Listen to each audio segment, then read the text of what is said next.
Assalamualaikum warahmatullahi wabarakatuh.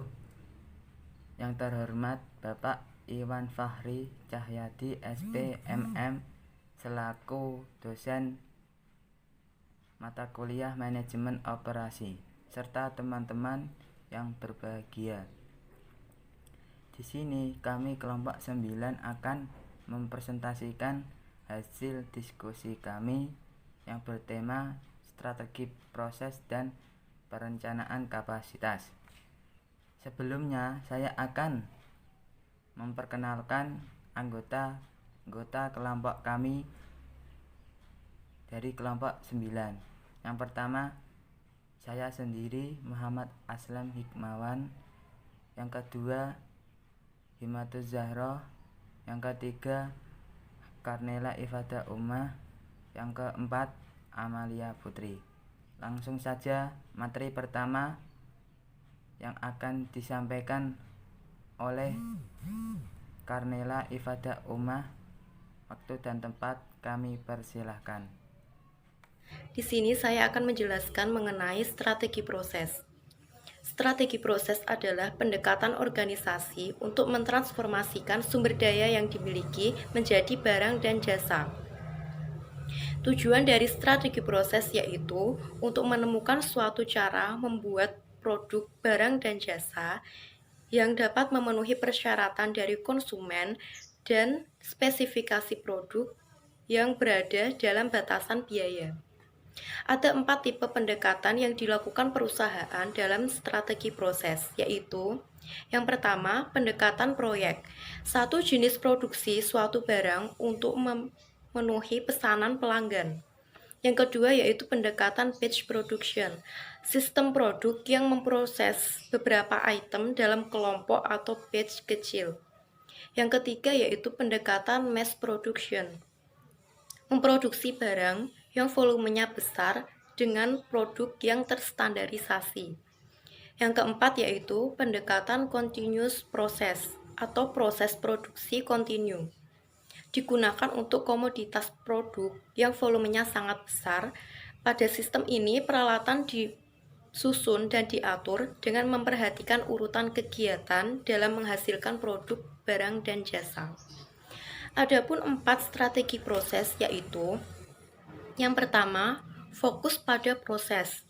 Suatu proses diorganisasikan di sekeliling proses untuk memfasilitasi produksi yang volumenya rendah, varietas yang tinggi.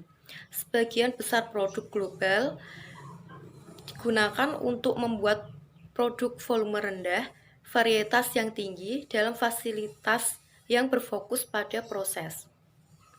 Yang kedua yaitu fokus yang repetitif atau berulang, merupakan suatu proses produksi yang berorientasi pada produk yang menggunakan modul.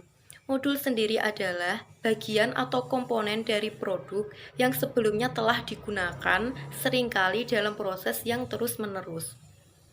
Yang ketiga yaitu fokus pada produk, suatu fasilitas yang diatur di sekitar produk yang berorientasi pada produk, volume yang tinggi, proses dengan varietas yang rendah, fasilitas yang berfokus pada produk juga dikenal dengan proses yang berkesinambungan karena menggunakan proses yang sangat lama, produksi yang berjalan secara terus-menerus.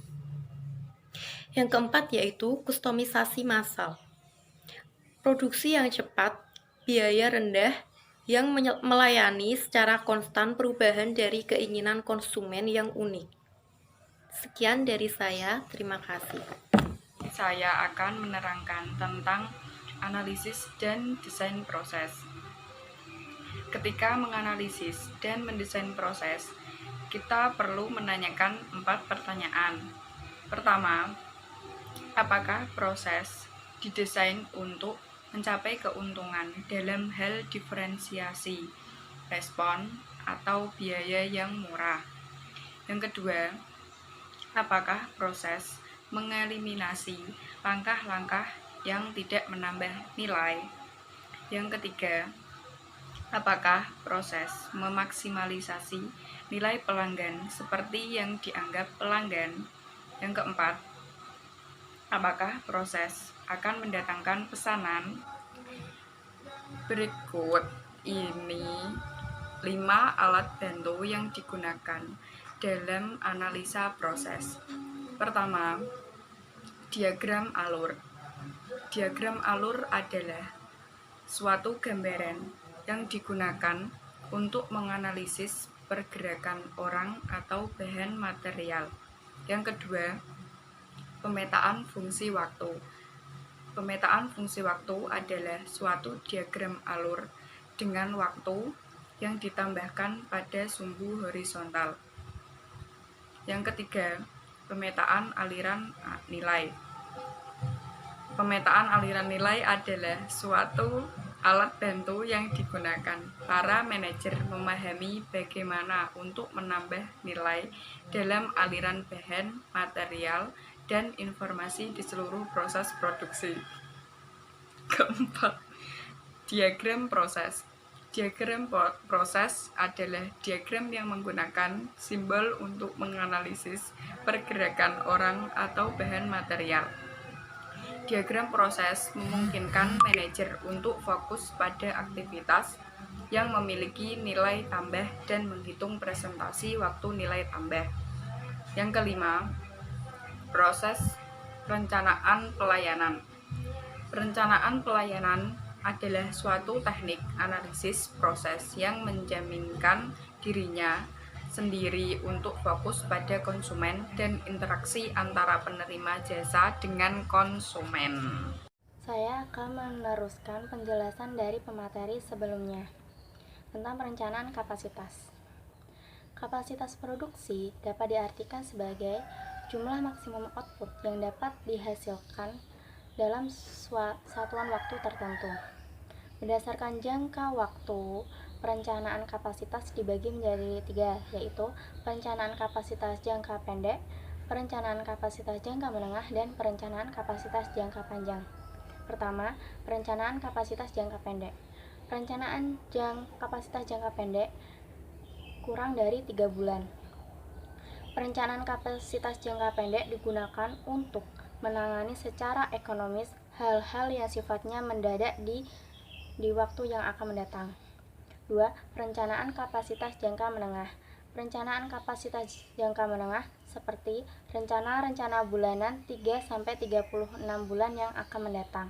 Contohnya, alternatif seperti penarikan tenaga kerja, pemutusan kerja, dan lain-lain. Ketiga, perencanaan kapasitas jangka panjang. Perencanaan kapasitas jangka panjang merupakan strategi operasi dalam menghadapi segala kemungkinan yang akan terjadi dan sudah dapat diperkirakan sebelumnya. Misalnya, rencana untuk menurunkan biaya produksi per unit dan lain-lain. Selanjutnya saya di sini akan menjelaskan tentang analisis kemacetan dan teori mengenali kendala. Di sini yang dimaksud kemacetan adalah kemacetan dalam produksi yang waktunya dari sentra kerja yang paling lambat. Kemacetan tersebut dianalisis dengan melalui terobosan yang bisa memperlancar produksi. Teori kendala merupakan suatu hambatan untuk mencapai tujuan. Langkah-langkah untuk mengurangi tersebut antara lain: pertama, dengan mengidentifikasi kendala. Kedua, mengembangkannya. Maksud dari mengembangkannya di sini adalah mengembangkan dari identifikasi kendala tersebut. Ketiga, fokus sumber daya. Keempat, meringankan beban kerja.